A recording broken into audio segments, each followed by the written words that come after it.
શ્રી કૃષ્ણ બળદેવની પુરુષોત્તમ ભગવાનની ચામુંડા માત કી જય. અધ્યાય 12 સૃષ્ટિનો વિસ્તાર. શ્રી મૈત્રીજીએ કહ્યું, હે વિદુરજી, અહીં સુધી મેં તમને ભગવાનનો કાળરૂપી મહિમા બતાવ્યો અને સંભળાવ્યો. હવે બ્રહ્માજીએ જે રીતે જગતની રચના કરી તે તમે સાંભળો. તેમણે સૌથી પહેલો અજ્ઞાનની 5 વૃત્તિઓ, તમ એટલે કે અવિદ્યા, મોહ એટલે અસ્મિતા, મહામોહ એટલે કે રાગ, તામિશ્ર એટલે કે દ્વેષ અને અંધતામિશ્ર એટલે કે અભિનિવેશની રચના કરી. એટલે કે મોહ, મહામોહ, અંધામિશ્રની વગેરે. પરંતુ તે અત્યંત પાપમય સૃષ્ટિને જોઈને તેઓ પ્રસન્ન થયા નહીં. ત્યારે તેમણે પોતાના મનને ભગવાનના ધ્યાનથી પવિત્ર કરીને તેનાથી બીજી સૃષ્ટિની રચના કરી. આ વખતે બ્રહ્માજીએ સનત, સનંદન, સનાતન અને સતકુમાર આ 4 નિવૃત્તિપરાયણ ઉર્ધ્વરેતા મુનિઓને ઉત્પન્ન કર્યા.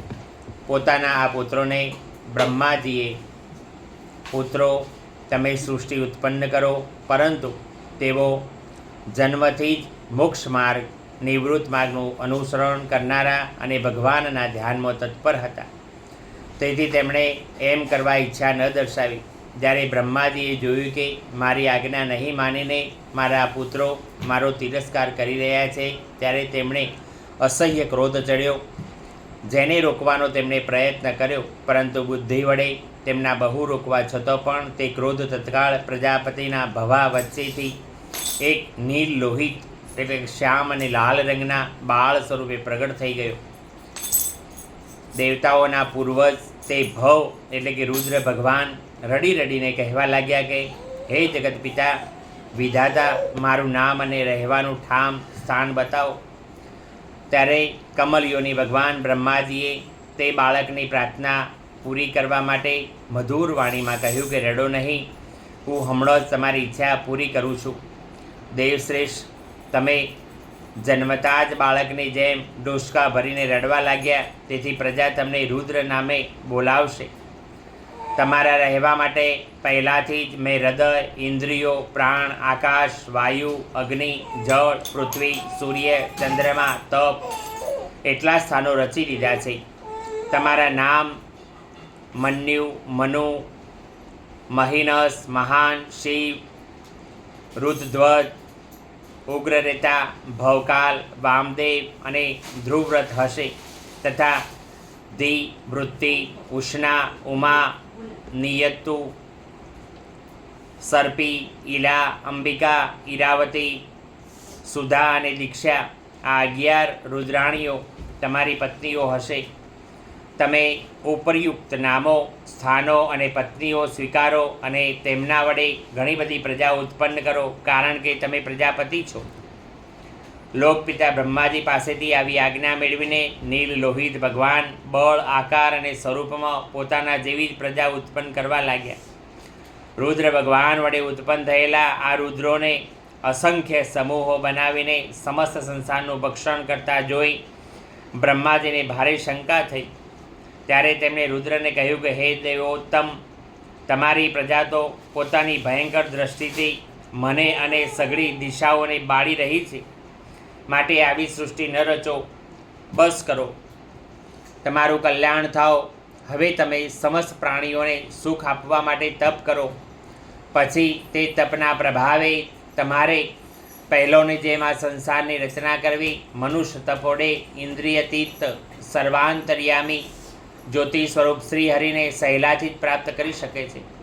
શ્રી મૈત્રીજી કહે છે કે, જ્યારે બ્રહ્માજીએ આવી આજ્ઞા આપી ત્યારે રુદ્ર ભગવાને ભલે કહીને આજ્ઞા માથે ચડાવી અને પછી તેમની અનુમતિ લઈને તથા તેમની પરિક્રમા કરીને તેઓ તપ કરવા માટે વનમાં ગયા. ત્યાર પછી ભગવાનની શક્તિથી સંપન્ન બ્રહ્માજીએ જ્યારે સર્જન માટે સંકલ્પ કર્યો ત્યારે તેમણે વધુ 10 પુત્રો ઉત્પન્ન થયા. તેમનાથી જગતની ઘણી વૃદ્ધિ થઈ. તેમના નામ મરીચી, અત્રિ, અંગીરા, પુલસ્ત, પુલહ, કતુ, ભૃગુ, વશિષ્ઠ, દક્ષ અને 10મા નારદ હતા. આમાં નારદજી પ્રજાપતિ બ્રહ્માજીના ખોળામાંથી, દક્ષ અંગૂઠામાંથી, વશિષ્ઠ પ્રાણમાંથી, ભૃગુ ત્વચામાંથી, ક્રતુ હાથમાંથી, પુલહ નાભીમાંથી, પુલસ્ત રુચિ કાનોમાંથી, અંગીરા મુખમાંથી, અત્રિ આંખોમાંથી, મરીચી મનમાંથી ઉત્પન્ન થયા. પછી તેમના ડાબા સ્તનમાંથી ધર્મ ઉત્પન્ન થયો. પછી પત્ની મૂર્તિથી સ્વયં નારાયણ અવતર્યા અને તેમની પીઠમાંથી અધર્મનો જન્મ થયો. તેમનાથી સંસારને ભયભીત કરનારા મૃત્યુ ઉત્પન્ન થયું. આ જ રીતે બ્રહ્માજીના હૃદયમાંથી કામ, બ્રહ્મરોમાંથી ક્રોધ, નીચલા ઓઠમાંથી લોભ, મુખમાંથી વાણી, અધિષ્ઠાત્રી એવી સરસ્વતી, લિંગમાંથી સમુદ્ર, ગુદામાંથી પાપનું આશ્રય સ્થાન એવા રાક્ષસોને અધિપતિ નૈઋતિ ઉત્પન્ન થયા. છાયામાંથી દેવહૂતિના પતિ ભગવાન કદર્મ ઉત્પન્ન થયા. આ રીતે આ સઘળું જગત કરતા બ્રહ્માજીના શરીર અને મનમાંથી ઉત્પન્ન થયું. હે વિદુરજી, ભગવાન બ્રહ્માની પુત્રી સરસ્વતી ઘણી સુકોમળ અને મનોહર હતી. અમે સાંભળ્યું છે કે એકવાર તેને જોઈને બ્રહ્માજી કામ મોહિત થઈ ગયા હતા. જોકે તો તેઓ વાસના રહિત હતી. તેમણે આવો અધર્મમય વિચાર કરતા જોઈને તેમના પુત્રો મરીચી વગેરે ઋષિઓએ તેમને સમજાવ્યા, પિતાજી તમે સમર્થ છો તો પણ પોતાના મનમાં ઉત્પન્ન થયેલા કામ વગેરેને રોકતા પાપ કરવાનો વિચાર કરી રહ્યા છો. આવું તો તમારા પૂર્વે થયેલા કોઈ બ્રહ્માએ કર્યું જ નથી અને ભવિષ્યમાં પણ કોઈ કરશે નહીં. હે જગદગુરુ, તમારા જેવા તેજસ્વી પુરુષનો તો આવું કામ શોભતું નથી, કારણ કે તમારા જેવાઓના આચરણથી અનુસરણ કરવાથી તો સંસારનું કલ્યાણ થાય છે. જે ભગવાને પોતાના સ્વરૂપમાં રહેલા આ જગતને પોતાના જ તેથી પ્રગટ કર્યું, તેમને નમસ્કાર છે. આ સમયે તેઓ જ ધર્મનું રક્ષણ કરી શકે છે. પોતાના પુત્રો મરીચી વગેરે પ્રજાપતિઓને પોતાની સામે આ રીતે કહેતા જોઈને પ્રજાપતિઓના પતિ બ્રહ્માજી ઘણી લજ્જા પામ્યા અને તેમણે તે શરીર તે જ સમયે ત્યજી દીધું. ત્યારે દિશાઓએ તે ઘોર શરીર ગ્રહણ કરી લીધું અને તે ધુમ્મસ થયું, જેને અંધકાર પણ કહેવામાં આવે છે. એક વખત બ્રહ્માજી જેવું વિચાર કરી રહ્યા હતા, હું પહેલોની જેમ સુવ્યવસ્થિત રૂપે બધા જ ભુવનની રચના કેવી રીતે કરું. તે જ સમયે તેમના ચારેય મુખોમાંથી 4 વેદ પ્રગટ થયા. તે ઉપરાંત ઉપવેદ, ન્યાયશાસ્ત્ર, હોતા, ઉદ્ગાતા, અર્ધર્યુ અને બ્રહ્મા, આ 4 ઋત્વિજોનોના કર્મો, યજ્ઞોનો વિસ્તાર, ધર્મના 4 ચરણો અને 4 આશ્રમ તથા તેમની વૃત્તિઓ, આ બધામાં પણ બ્રહ્માજીના મુખમાંથી જ ઉત્પન્ન થયા. વિદુરજીએ પૂછ્યું કે હે તપોધન, જગત સૃષ્ટિના સ્વામી બ્રહ્માજીએ જ્યારે પોતાના મુખમાંથી આ વેદ વગેરે રચ્યા તો પણ તેમને પોતાના કયા મુખથી કઈ વસ્તુ ઉત્પન્ન કરી તે તમે કૃપા કરીને એમને બતાવો. શ્રી મૈત્રીજીએ કહ્યું કે વિદુરજી, બ્રહ્માજીએ પોતાના પૂર્વ, દક્ષિણ, પશ્ચિમ અને ઉત્તરના મુખોમાંથી અનુક્રમે ઋગ્કે, યજુ, સામ અને અથર્વ વેદો રચ્યા. એ જ ક્રમે શસ્ત્ર હોતાનું કર્મ, ઈજ્યા અર્ધર્યુનું કર્મ, સ્તુતિ સ્તોમ ઉદ્ગાતાનું કર્મ અને પ્રાયશ્ચિત બ્રહ્માજીનું કર્મ, આ ચારેયની રચના કરી. આ રીતે આયુર્વેદ, ચિકિત્સા શાસ્ત્ર, ધનુર્વેદ, શસ્ત્રવિદ્યા, ગાંધર્વ વેદ, સંગીતશાસ્ત્ર અને સ્થાપત્ય વેદ, શિલ્પશાસ્ત્ર, આ 4 વેદોએ પણ અનુક્રમે તે પૂર્વ વગેરે મુખોમાંથી જ ઉત્પન્ન કર્યા. પછી સર્વદર્શી ભગવાન બ્રહ્માએ પોતાના 4 મુખમાંથી ઇતિહાસ પુરાણ રૂપી 5મો વેદ રચ્યો. આ જ ક્રમે ષોડશી અને ઉક્ત, ચયન અને અગ્નિષ્ટો, આપતોર્યામ અને અતિરાત્ર તથા વાજપેય અને ગોસવ, આ બે યાગ પણ તેમના જ પૂર્વ વગેરે મુખોમાંથી જ ઉત્પન્ન થયા. વિદ્યા, દાન, તપ અને સત્ય ધર્મના આચાર્ય 4 ચરણો, તેમની વૃત્તિઓ સહિત 4 આશ્રમ પણ આ જ ક્રમે પ્રગટ થયા. સાવિત્રી, પ્રાજાપત્ય, બ્રાહ્મ્ય અને બૃહદ, આ 4 વૃત્તિઓ બ્રહ્મચારીની છે તથા વાર્તા, સંચય, શાલીન અને શિલોચ, આ 4 વૃત્તિઓ ગૃહસ્થની છે. આ જ પ્રમાણે વૃત્તિ ભેદ, વૈખાનસ, ખિલ્લે, ઔદુંબર અને ફેનપ આ 4 પ્રકારના વાનપ્રસ્થાનો છે તથા કુટીચક્ર, બહુદક, હંસ અને નિષ્ક્રિય પરમહંસ આ 4 પ્રકારના સંન્યાસીઓના છે. આ જ ક્રમે આન્વિક્ષિકી, ત્રયી, વાર્તા, દંડનીતિ તથા 4 વિદ્યાઓ તથા 4 વ્યાહત્તિઓ આ બ્રહ્માજીના 4 મુખમાંથી ઉત્પન્ન થઈ અને તેમના હૃદય આકાશમાંથી ઓમકાર પ્રગટ થયો.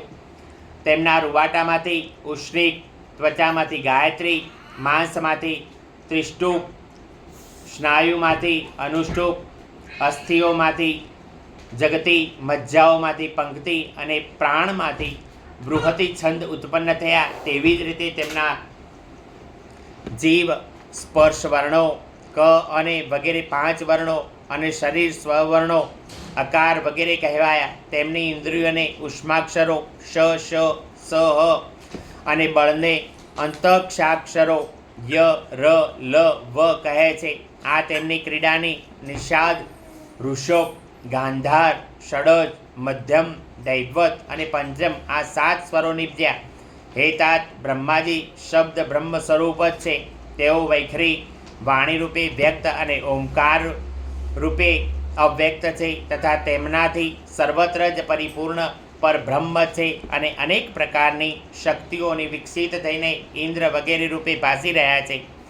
વિદુરજી જેનાથી ધુમ્મસ બન્યું હતું તે કામનાસક્ત પહેલું શરીર ત્યજી દીધા પછી બ્રહ્માજીએ બીજું શરીર ધારણ કરીને વિશ્વના વિસ્તરણનો વિચાર કર્યો. તેઓ જોઈ